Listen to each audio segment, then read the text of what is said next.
ბავშვობაში პროფესიონალურად ვიყავი დაკავებული მუსიკით. ყველაფერი დაიწყო იდეაში ძალიან ადრე. 17 წლის ასაკში აღმოვაჩინე ელექტრონული მუსიკის მიმდინარეობა, რომელმაც ყველაზე დიდი ინტერესი გამოიწვია. რის შემდეგაც მივაგენი თბილისში დიჯეინგის სკოლას, Louders, სადაც დავდიოდი და ვარჯიშობდი როგორც ფირსაკრავებზე, ასევე CD პლეიერებზე.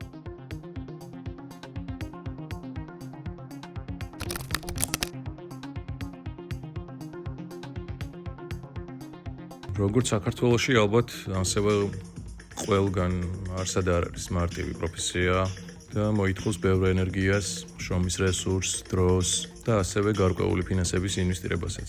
რა ვიცი, ალბათ ძალიან უნდა გიყვარდეს ეს სფერო, რომ ბოლომდე მიიყვანო დაწყებული.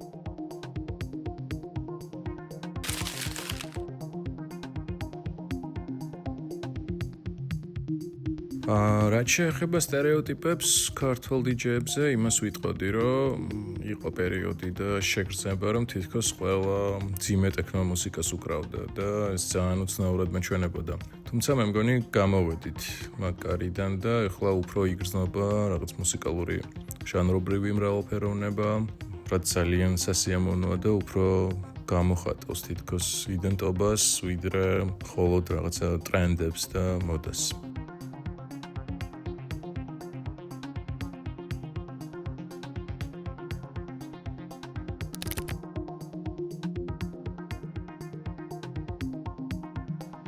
ჩემი აზრით ყველაფერი მაინც დაიწყო 2000-იანების დასაწყისში, როცა პირველი underground ფესტივალებმა და კლუბებმა დაიწყეს ფუნქციონირება.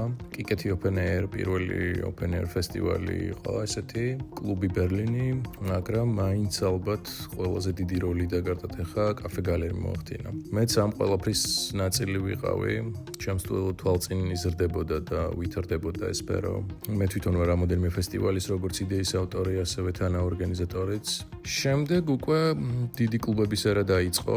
კლუბ ამბასიანმა, რომელიც არაერთხელ იყო ნახსენები როგორც სოფლიოში საუკეთესო კლუბებს შორის, დიდი როლი ითამაშა და მოახერხა ის, რომ საქართველოს ცნობადი გახადა მსოფლიოს მასშტაბით და დღესდღეობითაც საქართველო რჩება ელექტრონული მუსიკის ერთ-ერთ მნიშვნელოვან წერტილად.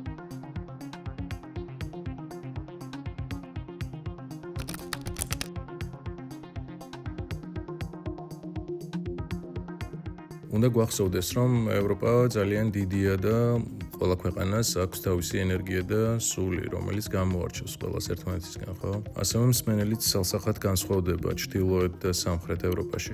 რაც შეეხება საქართველოს, რომელიც ჩემთვის უპირობოდ ევროპის ნაწილია, გამოირჩევა მართლა განსაკუთრებული ენერგიით. ჩვენთან მსმენელისგან მოდის რაღაც ძალიან სიღრმისეული და ემოციური სითბო, ფიდბექი, რაც ჩემთვის რა ვიცი, ძალიან ძვირფასია.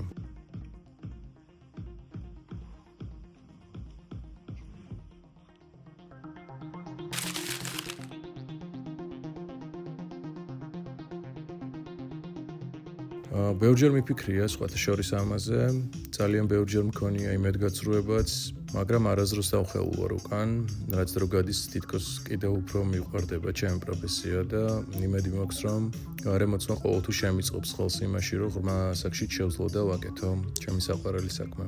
აქვე მინდა აღვნიშნო, ეს იმას არ გამორიცხავს, რომ ამ პროფესიასთან ერთად პარალელურად სხვა მიმართულება არ მიცდია.